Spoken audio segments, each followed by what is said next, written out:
ایک اللہ والے تھے، ان کے پاس ایک بندہ گیا، کہنے لگا حضرت پریشان بہت ہوں، اور پریشانیاں بھی اتنی بیان کی کہ انسان سنے اور غم زدہ ہو جائے یا خود رونے لگ جائے۔ تو انہوں نے فرمایا اگر تیری پریشانی اتنی زیادہ ہے تو ایسا کر، 40 پردیسی مسافر جمع کر اور ان کو بٹھا کے دعا کرا، اور وہ گڑ گڑا کے دعا مانگے۔ جب گڑ گڑا کے دعا مانگے تو اللہ تیری پریشانی دور کر دے گا۔ 40 پردیسی مسافر جمع کر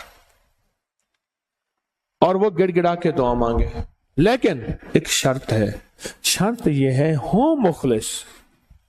جو اللہ کے لیے ہوں، نہ مال نہ چیزیں نہ پیسے نہ جیب گرم، کچھ بھی نہیں، مخلص ہوں۔ آپ 40 پردیسی مسافر اڈے سے اسٹیشن سے جمع کر لیں گے منت کر کے، لیکن کیسے یقین ہے کہ یہ مخلص ہیں یا نہیں ہیں؟ اور تسبیح خانے میں کون پردیسی ہاتھ کھڑا کرے؟ کئی 40 ہیں تو کئی 40 ہیں، یہ تو کئی 40 ہیں۔ یہ لاہور والوں کے ہر ہفتے کے مفتے لگے ہوئے ہیں۔ یہ پردیسیوں کو دعا کریں، پردیسیوں کو دعا کریں، یہ پردیسی آ کے مجھے بھی آپ کو بھی دعاؤں کی برکتیں، آمین کی برکتیں اور دعاؤں پہ قبولیت کی مہریں لگوا جاتے ہیں یہ پردیسی۔ میں 40 پردیسی جمع کر اور ہوں مخلص، پردیسی کے ساتھ اللہ کی مدد، پردیسی کے ساتھ اللہ کی رحمت، اور پردیسی کی دعا قبول، اور پردیسی کی دعا پہ فرشتوں کی آمین، اور پردیسی کی لفظوں پہ اللہ کی درگزر، اللہ کا درگزر۔ میں کہ 40 جمع کر پردیسی اور ان کو بٹھا پر ہوں مخلص۔ آپ سوچیں آج ہم بیٹھ کے 40,000 دفعہ سورۃ قل ھو اللہ پڑھیں گے اپنی مرادوں کے لیے، اپنی منت کے لیے، اپنی مشکلوں کے لیے، بے اولادیوں کی اولاد کے لیے، بے گھروں کے گھر کے لیے، بے دروں کے در کے لیے، بے سہاروں کے سہارے کے لیے، مریضوں کی شفا یابی کے لیے، جن کی جھولیاں ہری نہیں ان کو ہرا بھرا کرنے کے لیے، اور جن کے گھر میں آگ لگی ہے حسد کی، دھوکے کی، فریب کی، نقصان کی، پریشانی کی، بربادی کی، اس آگ کو بجھانے کے لیے، اور جو غربت اور تنگ دستی میں پس گیا اس کو خوشحالی پہ لانے کے لیے، اور جو ولایت کا تاجدار بننا چاہتا ہے کہ اسے اللہ اس کے حبیب کے نور کو ملوانے کے لیے،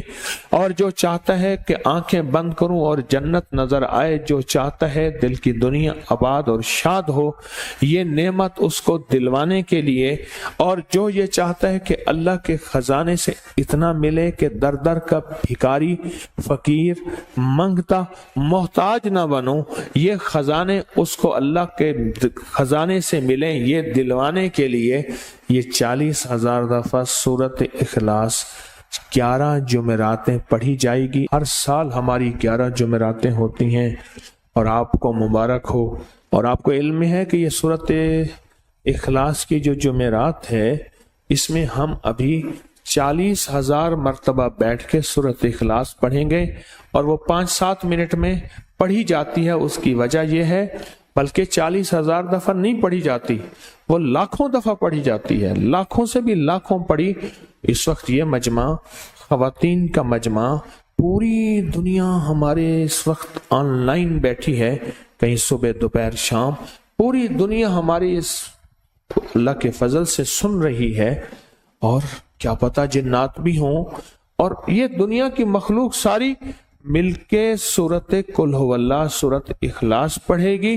اور سورۃ اخلاص پڑھتے ہی زندگی میں برکتوں اور خیروں کے فیصلے ہوں گے۔ اور فرمایا جو بندہ دل میں مراد چاہتا ہے، سنیں میں آپ سے پوچھوں گا بھی صحیح، صرف 2-3 افراد سے پوچھوں گا کہ پچھلے سال، ہر سال جو 11 جمعراتیں سورۃ اخلاص کی ہوتی ہیں، اس میں آپ کو کیا ملا؟ تب پوچھوں گا۔ میں کہ جس کو کوئی مشکل ہو، پریشانی ہو، وہ مل بیٹھ کے 40,000 دفعہ سورت اخلاص قل هو اللہ پڑھ لیں، اکٹھے ہو کے۔ کچھ بندے ہوں مخلص بندے ہوں، وہ اکٹھے ہو کے سورت قل هو اللہ پڑھ لیں، سورت اخلاص پڑھ لیں اکٹھے ہو کے۔ اور یہ بزرگوں کا صدیوں پرانا آزمودہ عمل ہے کہ جب تھک جانا، جب مایوس ہو جانا، جب زندگی کی آسیں امیدیں ختم ہو جائیں، پھر مخلصین مل کے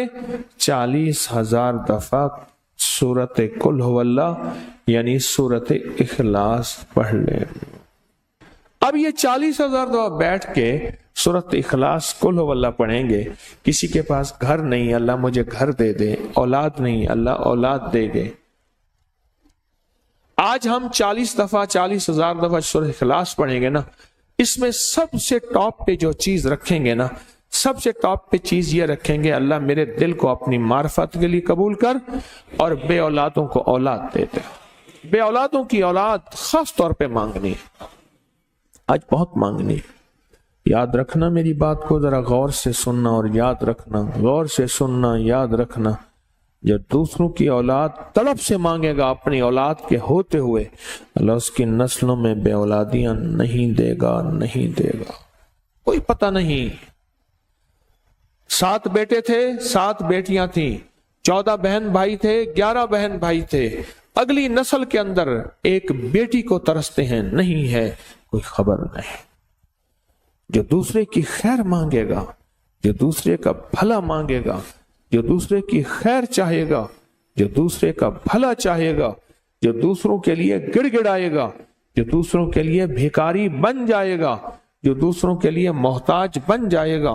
اللہ میرا کہتا ہے میرا بندہ میں تیرے دل کے جذبے بھی جانوں، تیرے اندر کے درد بھی جانوں، تیرے وجدان کو بھی جانوں، تیرے ساز و سوز کو بھی جانوں، تیرے اٹھے قدم بھی جانوں، تیری زندگی کے دائیں بائیں کو بھی جانوں، تیری صبح شام کو جانوں، تیری تنہائیاں اور اندھیروں کو جانوں، تیرے اندر کے خیال اور جذبوں کو جانوں۔ تو میرے ایک بندے کے لیے اتنا تڑپ رہا، نہ تڑپ، میں اس کو بھی دوں گا، تجھے بھی دوں گا۔ میرے حضور کی بارگاہ میں ایک سائل آیا اور بہت پریشان کہ یا رسول اللہ صلی اللہ علیہ وسلم، غربت، تنگ دستی، فقر، غربت، تنگ دستی، فقر، اور گھر میں حالات مفلسی، بدحالی، اور یہ غربت ہماری والی نہیں، وہ پیٹ پہ پتھروں والی غربت۔ خیال کرنا، ہمارا جو آج کا کہتا ہے نا میں غریب ہوں، اس کے گھر کے اسباب کو اگر فروخت کر دیں، گھر کے اسباب کو،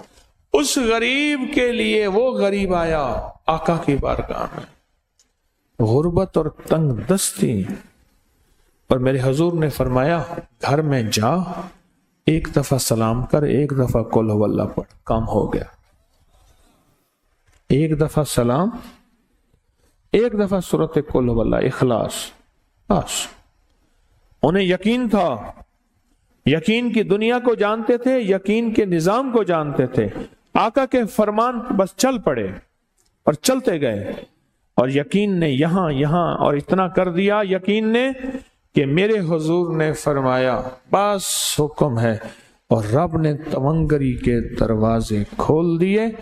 اور لوگوں نے دیکھا کہ وہی بندہ ہے جس کے گھر میں فاقے تھے، آج لوگوں کو بانٹتا پھر رہا ہے، اور اس کے پاس ختم نہیں ہو رہا۔